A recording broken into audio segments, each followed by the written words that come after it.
ये हैं यहाँ के कुलिंग गाँव के पालतू जानवर। तो फाइनली कुलिंग गाँव में आज सूर्य दीप्ता भी दे चुके हैं अपनी।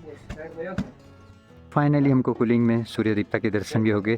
तो हमारे दिन की शुरुआत आज काफ़ी अच्छी होने वाली है सूर्य दीप्ता की उपस्थिति में, और सूर्य दीप्ता की कृपा हम सब पर बनी रही। इसके बाद हम लोग जाने वाले बैदनी। तो बैदनी में हमें रुकना है रात को, उसके लिए लगभग हमारी तैयारी हो चुकी है। और देखिए इन सब साधनों की बहुत ज़रूरत होती है। अच्छा, इसको पहले इसका हट बनेगा, फिर इसके अंदर रहेंगे हम टेंट लगा के। कुलिंग गाँव में जो पानी की व्यवस्था है वो जो दूर पहाड़ी पे स्रोत होते हैं वहाँ से की गई है हमारी सरकारों के द्वारा, क्योंकि यहाँ पानी के जो मुख्य स्रोत हैं वो बहुत कम देखने को मिलते हैं। तो आज हम यहाँ आए हैं और उस वक्त यहाँ पानी भी नहीं आ रहा है, तो हम उस स्रोत की तरफ आपको ले चलेंगे जहाँ से यहाँ के लोग पानी लेकर आते हैं। तो पानी की व्यवस्था कुछ इस प्रकार से की गई है यहाँ के गाँव में। तो कुलिंग गाँव का एक हिस्सा ये भी है, और ये जो गदेरा है, इस गदेरे ने भी यहाँ काफ़ी तबाही मचाई है।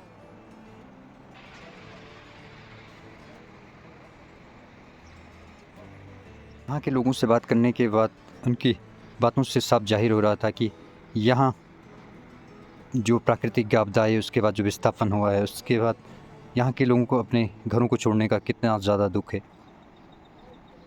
दुनिया का कोई भी इंसान हो, वो अपने खेतों को छोड़कर, अपने घरों को छोड़कर और अपने घरों की सुख सुविधाओं को छोड़कर और जहाँ जीवन का महत्वपूर्ण समय व्यतीत किया हो उसे छोड़कर जाना पसंद नहीं करता है।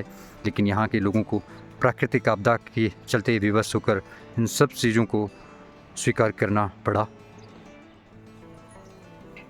तो देखो प्रकृति की गोद में यहाँ काफ़ी खूबसूरत फूल भी खिले हुए हैं कुलिंग में।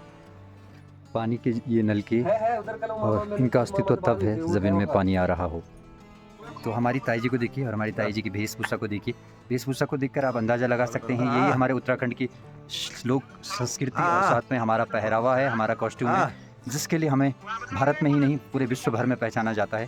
तो यही है हमारे उत्तराखंड की खूबसूरती, और इसी को देवभूमि कहते हैं। और इसी को देखने के लिए लोग दूर दूर से हमारे इन दूरस्थ क्षेत्रों का रुख करते हैं। तो कुलिंग गाँव से जो खूबसूरत दृश्य दिखता है वो है ये हिमालय की चोटी आपको दिख रही है, और इस चोटी को त्रिशूली के नाम से जाना जाता है। त्रिशूली जो हमारी है ना, ये उसके नाम से, मतलब शिव जी के नाम से है। अच्छा। उसके बगल पे आपका नंदा गुंगुती है, नंदा गुंगुती पार्वती देवी के नाम से है। अच्छा। बीज में रोंटे सटल, इसके त्रिशूली और उसके बीज में रोंटे सटल है। हाँ। रोंटे सटल से नीचे आपका थोड़ा सा हुमकुनी है, जहाँ पे बड़ी जात में 12 साल में जो राजात होती है, राजात में हुमकुनी में ही जात होती है। तो इसके बगल पे आपका ही थोड़ा सा इधर को आपका रूपकुंड है। रूपकुंड में जो था, जो पार्वती जी ने अपने पानी पीने के लिए शिव जी से हट की थी, क्या मुझे पानी पीना है। उस पहाड़ पर कोई पानी नहीं था, शिव जी ने कहा यहाँ पानी कहाँ से आएगा। तो पार्वती मानी नहीं, तो शिव जी ने अपना त्रिशूल गाड़ा था, त्रिशूल गाड़ने से वहाँ पर पानी का कुंड बन गया था। कुंड बनने से पार्वती जी ने उसमें जब पानी पिया तो पार्वती जी ने अपनी पूरी छाया देखी, छाया देखने से उसको रूपकुंड कहा जाता है। तो उसके बाद नीचे को आपका छिड़ियानाग आया, छिड़ियानाग के बाद कैलवा विनायक है, कैलवा विनायक का वो तो गणेश जी के नाम से ही प्रसिद्ध है। तो आप नीचे आप बैदनी, जब आप लोग जा रहे हैं बैदनी में ही ये छोटी जात होती है। तो ये हैं जो विशालकाय पर्वत आपको दिखाई दे रहे हैं, उनकी पूरी कहानी जो आपको यहाँ स्थानीय नागरिकों के द्वारा सुनने को मिली। चलिए आपको कुलिंग गाँव के सबसे अनुभवी, सबसे पुराने व्यक्ति और जिन्होंने यहाँ जीवन की शुरुआत की और तब से लेकर और आज तक का सफ़र काफ़ी चुनौतियों भरा रहा है इनके लिए, काफ़ी अप एंड डाउन्स आए जीवन में, और हर दुख और हर खुशी को इन्होंने बहुत करीब से देखा है। तो आइए इनसे बात करते हैं यहाँ की भौगोलिक परिस्थितियों पे, यहाँ के पलायन पे, यहाँ की मूलभूत सुविधाओं पे। तो चलिए इनकी जुबानी सुनते हैं। ये जो हमारी गांव की नींव थी, इस गांव में हमें अच्छी तरह जीना, अच्छी तरह रहने के लिए पहले तो बहुत अच्छा था। अभी जो कुदरत की दीन है, कुदरत ने हमारे साथ बहुत ही बड़ा अन्याय किया है। पूरे गांव में नीचे से सारा स्लैडिंग हो चुका है, गांव बड़े दुविधा में है। तो यहाँ पे अभी हम लोगों को यहाँ पे विस्थापन तो मिल चुका है, उस विस्थापन में भी अभी हम बहुत मुश्किल कठिनाई के साथ जी रहे हैं। मकानें बन चुकी हैं, वहाँ पे अभी शासन प्रशासन ने ना हमारे बच्चों के लिए कोई स्कूल दिया है, न कोई आंगनबाड़ी दी है, न कोई पंचायत भवन दिए हैं। और उसके बाद उस गांव में चलने के लिए अभी व्यवस्था भी ऐसी है कि जो हम पैदल मार्ग 10 किलोमीटर चलते हैं। उसमें अभी शासन प्रशासन ने कोई सुनवाई नहीं हुई है, क्या उसमें मोटर मार्ग वगैरह अभी कुछ नहीं है। इस गांव में भी हम बड़े कठिनाई के साथ जी रहे हैं, क्योंकि हमारे पास स्कूल की कोई व्यवस्था नहीं है। हमारे बच्चे यहाँ से 10 किलोमीटर मुंदोली में स्कूल के लिए जाते हैं, तो रात को भी सोने को नहीं मिलता है लोगों को, क्योंकि डर के मारे सारा गाँव नीचे को ढह रहा है। और यहाँ पर आप सारा दिख रहा है कि सब ये नीचे सारा आपका स्लेटिंग जो हुआ है, गांव के इधर उधर गांव में दरारें पड़ गई हैं, मकानों के अंदर दरारें पड़ गई हैं, तो इसमें हमें लोगों को बहुत बड़ी कठिनाई हो रही है। इस कठिनाई के लिए हम लोग शासन प्रशासन के पास भी गए, लेकिन शासन प्रशासन कहता है क्या हो जाएगा, लेकिन पता नहीं कब होगा क्या होगा। इसके लिए हमें बड़ा वो है, क्या हमें बड़ा अफसोस है कि हम इसके लिए कहाँ जाएंगे। कोई यहाँ पर आते तो हैं, दुनिया भर के नेता आते हैं, कहते हैं कि हम कर देंगे, लेकिन करता कोई नहीं। अपने सीट मिलने तक ही वो सीमित हैं।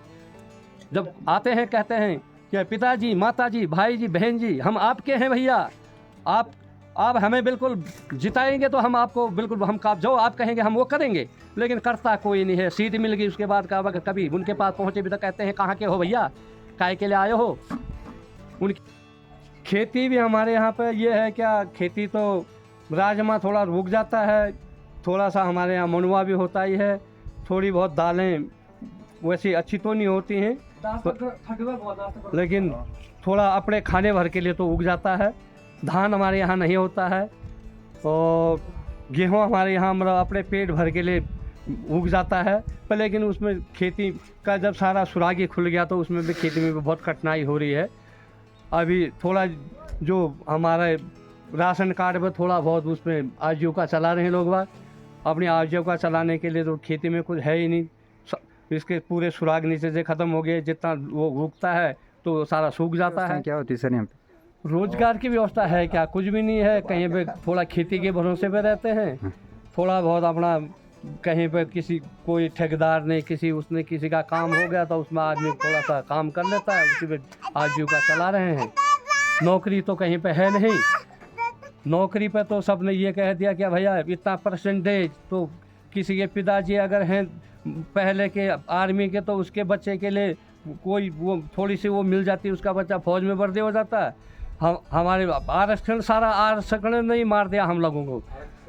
बोलते हैं क्या भैया पहले आरक्षण वाले, उसके बाद जनरल वाले की अच्छी वो भी है, मेरिट भी है, पर लेकिन पहले आरक्षण वाला ही लगेगा, लेकिन उसके बाद जनरल वाले की तो ऐसी तैसी फिर गई है।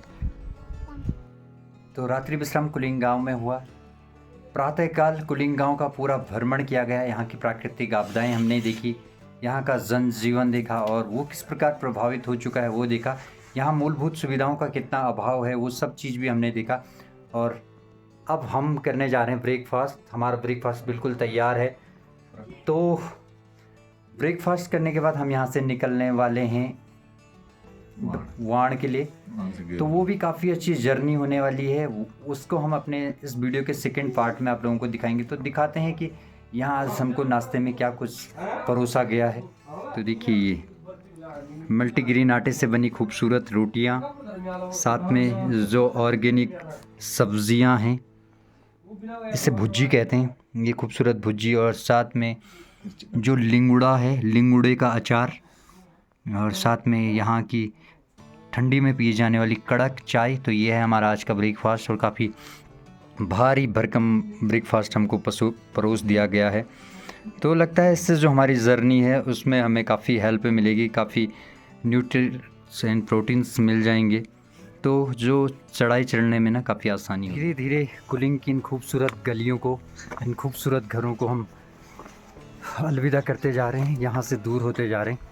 तो काफ़ी अच्छा अनुभव था हमारे लिए, बहुत मज़ा आया और एक सुकून भरी ज़िंदगी हमें यहाँ देखने को मिली और जीने को मिली। यही खूबसूरती है देवभूमि उत्तराखंड की, और यहाँ स्थित हिमालय पर्वत पर इन खूबसूरत गाँवों की काफ़ी अच्छी जीवन शैली है।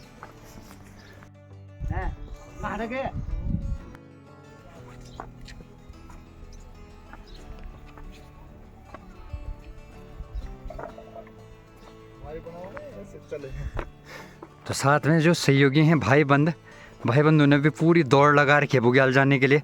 और भाईबंधों का बुग्याल जाने का गेटअप देखो भेजी, कुछ इस प्रकार के छतरी है, बाकी के खाने पीने के सामान सब रखे हैं, जैसे कुछ शामोल बोलते हैं ना, शामोल बुग्याल जाने के लिए पूरा शामोल के साथ तैयारी करते हुए जा रहे हैं भाई जी बुग्याल को। चलें बुग्याल। बाय बाय दोस्तों। कैसा महसूस हो रहा बहुत मज़ा आ रहा है, जीवन दर्शन। मित्र विजय कफोला जी भी पहुंच गए हैं यहाँ फाइनली। भैया को मिलते हैं बैदनी में, बैदनी में मिलते हैं ना, मज़ा आएगा। तो खूब मज़ा आने वाला ना। जब तक यहाँ प्राकृतिक आपदा नहीं आई थी, जब यहाँ लोग खेती बाड़ी किया करते थे और जब तक इस गांव में विस्थापन नहीं हुआ था, तब तक यहाँ लोगों की खेती करने का तरीका कुछ इस प्रकार का था। कुछ पुराना तरीका, कुछ आधुनिक तरीका भी यहाँ गांव में आ गया था। यहाँ पॉली हाउसों को देखकर आप लगा सकते हैं अंदाज़ा कि जो नई तकनीक थी कृषि की वो यहाँ तक भी पहुँच गई थी। लेकिन अब गाँव से विस्थापन ही हो चुका है, तो इन चीज़ों की जो सारी उम्मीदें थी वो ख़त्म हो गई हैं। तो अभी यहाँ किसी काम की ये चीज़ें नहीं रह गई हैं। ये है कुलिंग गाँव की खेती बाड़ी, यहाँ की प्राकृतिक सुंदरता और इस वातावरण में खिले ये खूबसूरत पुष्प जो कुलिंग गाँव को एक अलग पहचान देते हैं। ये पुष्प काफ़ी दिव्य हैं, काफ़ी सुगंधित हैं और काफ़ी मनमोहक हैं, अट्रैक्ट कर रहे हैं हमें अपनी तरफ। और देखिए हमारे सहयोगी भी लगातार इन खूबसूरत प्राकृतिक धरोहर का लुत्फ़ उठा रहे हैं। तो ये है कुलिंग का लाडू देवता का मंदिर और यहाँ ये मुख्य गेट है और साथ में आसपास काफ़ी सुंदर पर्यावरण और इधर को हमारे लाडू देवता का खूबसूरत मंदिर। जैसा कि आप सभी को पता है, माँ नंदा भगवती के भाई हैं लाडू देवता और हमेशा माँ भगवती की डोली के साथ चलते हैं। तो ये कुछ खूबसूरत दृश्य है यहाँ का, देखिए प्राकृतिक दृश्य। और पूरा गांव कुलिंग गांव यहाँ से जहाँ हम इस वक्त खड़े हैं वहाँ से कुछ इस प्रकार का दिखता है। स्लाइड जोन आपको वहाँ का दिख ही रहा है, यहाँ की खेती बाड़ी आपको दिख रही है। तो सब कुछ यहाँ सहज था, लेकिन आपदा के बाद सब कुछ असहज हो गया है। पलायन आपदा के बाद स्वाभाविक था, वो हुआ है। लेकिन ये चीज़ें जो यहाँ देखने को मिल रही हैं कहीं भी आपको देखने को नहीं मिलेंगी। इसी को देवभूमि उत्तराखंड कहते हैं, इसी को स्वर्ग कहते हैं। और स्वर्ग की अनुभूति कभी करना हो तो आप यहाँ आ सकते हैं और इन खूबसूरत प्राकृतिक धरोहर का आनंद ले सकते हैं। तो इस वक्त हम हैं अपने कुलिंग गांव की मार्केट में और ये हमारा यहाँ का मोटर मार्ग है जो हमें देवाल ब्लॉक से जोड़ता है, यानी जो गांव को शहर से जोड़ने वाला ये सड़क है। और कुलिंग गांव की स्थिति से मैं आपको बहुत अच्छे से वाकिफ़ करा चुका हूँ। यहाँ की भौगोलिक परिस्थितियाँ, प्राकृतिक आपदाएँ, पलायन, रोज़गार, सब कुछ आपको यहाँ देखने और सुनने को मिला। और लास्ट में ये जो डिजास्टर यहाँ हुआ है उससे आपको दिखाता हूँ। तो यही वजह थी जिसने इस गांव के लोगों को पलायन करने पे मजबूर कर दिया। यहाँ विस्थापित लोग हो गए हैं। तो चीज़ें कुछ इस प्रकार की हैं यहाँ की।